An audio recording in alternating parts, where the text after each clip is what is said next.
Mesdames, Messieurs, bonjour. Très heureux de vous retrouver ici en direct du Salon de l'Agriculture et on va répondre à la question comment encourager l'installation en agriculture. Et pour y répondre, j'ai le plaisir d'accueillir Alexis Roptin. Bonjour Alexis. Bonjour, Vous êtes membre du bureau des jeunes agriculteurs, mais vous êtes avant tout agriculteur où? dans la Sarthe. Voilà, et vous produisez? Du lait en agriculture biologique. Bon. Et juste à ma droite, Thierry Hier. Bonjour. Bonjour, Alors Thierry, responsable marché agriculture à la Banque Populaire régionale de... Aquitaine Centre-Atlantique, à Bordeaux. Bon, une belle région que je connais bien et que j'aime bien. Première question, on a besoin de jeunes aujourd'hui pour s'installer, Alexis. Oui, bien sûr qu'on a besoin de jeunes pour s'installer. On a besoin de jeunes pour reprendre les exploitations agricoles, pour continuer cette activité agricole sur les territoires, pour pouvoir nourrir tout simplement nos concitoyens et avoir cette souveraineté alimentaire qu'on entend souvent parler. Donc c'est voilà, l'objectif aujourd'hui de l'installation en agriculture.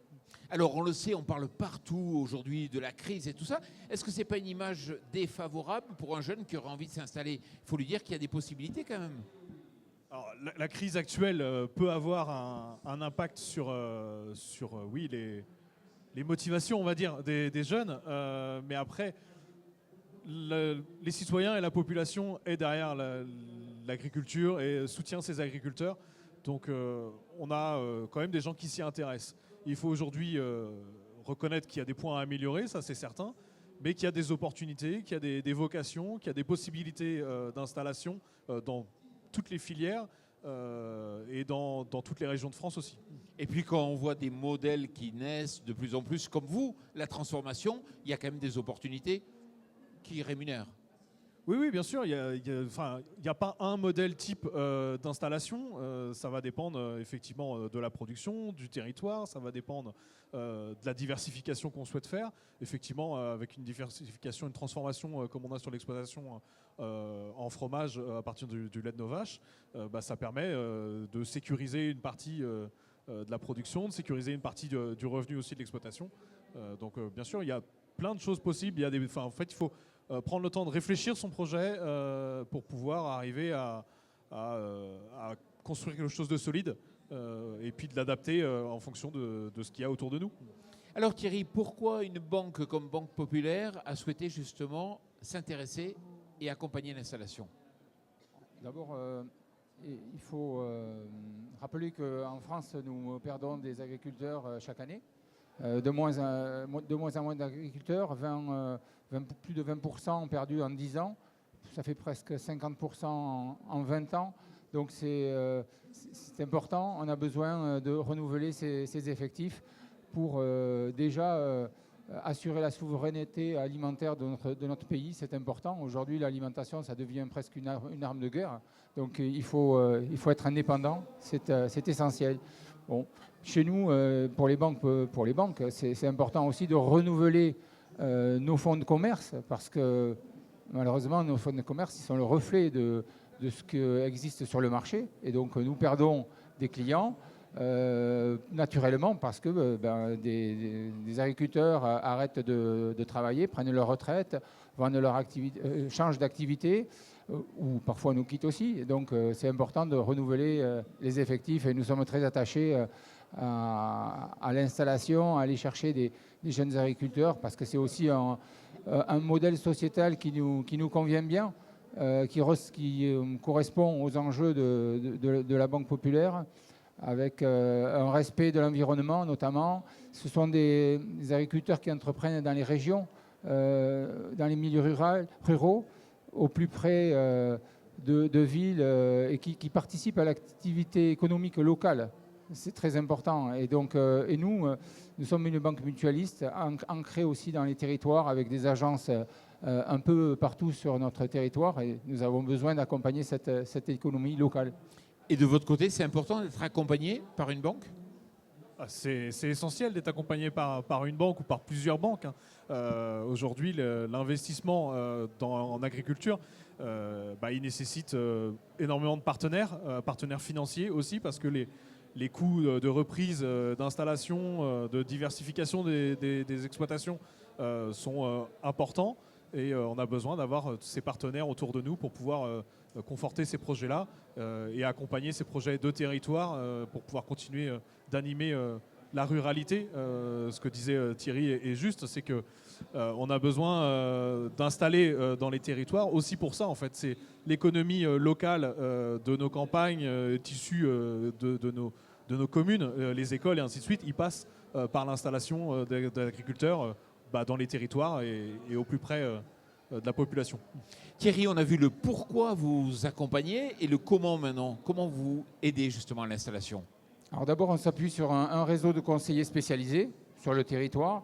Donc il y en a, on maille le territoire avec beaucoup de conseillers. Donc quand je dis spécialisés, souvent ils ont une appétence à l'agriculture, ils sont parfois même agriculteurs, certains d'entre eux, où ils ont fait des études agricoles, donc ce sont de vrais spécialistes qui vont sur les exploitations, ils vont appréhender le contexte dans lequel vit l'agriculteur pour pouvoir le conseiller au mieux. Ça, c'est important. Et on conseille évidemment aux jeunes qui veulent s'installer de faire cette démarche de contact le plus tôt possible. Alors, il n'y a pas que la banque, hein, il y a aussi l'accompagnement des centres de comptabilité qui est très important, et puis d'autres partenaires techniques, des opérateurs, des modèles, des organisations professionnelles qui peuvent aider les jeunes agriculteurs à préparer leur projet. Bon, ça, c'est le premier modèle. Ensuite, bien sûr, il nous faut une offre adaptée, une offre pour accompagner ces jeunes, puisque l'installation, elle s'accompagne souvent d'investissements. En agriculture, c'est de l'industrie lourde. Il faut beaucoup de capitaux pour mener à bien une exploitation agricole, et donc ça nécessite pas mal de financement. Donc il faut des financements adaptés. Donc on peut avoir des financements bonifiés par moment, selon les régions et nos caisses locales. On a des systèmes qui engagent aussi les régions, les collectivités, avec des fonds publics qui sont mis à disposition en garantie. Par exemple, c'est le cas en Aquitaine. Nous avons un fonds qui s'appelle Alterna, qui est un dispositif qui permet de contre-garantir des projets d'installation avec le Fonds européen d'investissement. Ensuite, bien sûr, il faut des offres qui permettent aux jeunes de faire du business. On est facilitateur de business, en fait. Des solutions d'encaissement, par exemple, pour ceux qui font de la vente directe, des sites Internet, des choses comme ça, des services aussi, des premiers services que l'on peut avoir dans la banque, parce qu'on a besoin de faire fonctionner des comptes, donc ils font de la simplicité au niveau des fonctionnements. Ça, c'est important aussi. Voilà. Ici sur le salon ou de façon plus globale, quelles initiatives, quelles actions vous menez pour justement susciter ces vocations? Alors chez Jeunes Agriculteurs, c'est notre cœur de métier de travailler sur l'installation, sur l'accompagnement des jeunes. Et notre rôle, c'est d'essayer de structurer cet accompagnement, de réfléchir à quelles sont les meilleures opportunités, quels sont les meilleurs chemins à prendre pour pouvoir installer. Et on essaye d'être l'instigateur en fait de tout cet accompagnement à l'installation au niveau national, et de aussi être vigilant aux évolutions qu'il faut y apporter. Ça, c'est en fonction des évolutions des profils notamment, parce que les profils à l'installation ont énormément évolué ces dernières années et vont continuer d'évoluer avec des porteurs de projets qui arrivent beaucoup plus tard que ce qu'on pouvait connaître auparavant. Avant, on s'installait à 20, 25 ans. Aujourd'hui, on est sur 33, 34 ans de moyenne à l'installation. Donc on a des expériences différentes, des besoins aussi différents d'accompagnement. Des backgrounds différents. Des backgrounds différents. Et donc tout ça, on doit le prendre en compte et on doit adapter les dispositifs pour pouvoir répondre à ces attentes-là et pour pouvoir préparer ces profils-là aussi pour pouvoir réussir les installations derrière. Toute dernière question, parce qu'on est arrivé presque au terme de cette émission. Thierry, vous voyez un peu les comptabilités des agriculteurs, tout ça. Il y a des perspectives économiques d'avenir, il faut y aller. Clairement, parce que d'abord, on a besoin d'agriculteurs, donc ça, c'est évident, mais aussi parce qu'il y a de belles réussites en agriculture. Nous, chez Banque Populaire, on met en avant tous les ans des agriculteurs au travers du prix de la dynamique agricole. On récompense des agriculteurs qui se distinguent par la technique, l'économique, leur savoir-faire. je crois qu'en agriculture, il faut montrer de belles choses, de belles réussites, positiver dans la communication. C'est important, montrer ce qui se fait, parce qu'on peut bien vivre du modèle agricole. Il n'y a aucun doute là-dessus. Donc les perspectives, elles sont là. Par contre, il faut aller plus loin, je pense, aujourd'hui. On peut pousser davantage les actions de telle sorte qu'on assure la rentabilité de ces modèles agricoles, parce que c'est une entreprise, l'agriculture. Donc, comme toute entreprise, l'agriculteur doit gagner de l'argent pour se rémunérer, pour rémunérer ses salariés, pour pouvoir investir et assurer son développement. C'est la base de toute activité économique. Donc ça, c'est essentiel. Bon, Thierry, merci beaucoup. Et puis Alexis, félicitations pour toutes ces belles perspectives que vous créez. Et puis surtout, merci à vous.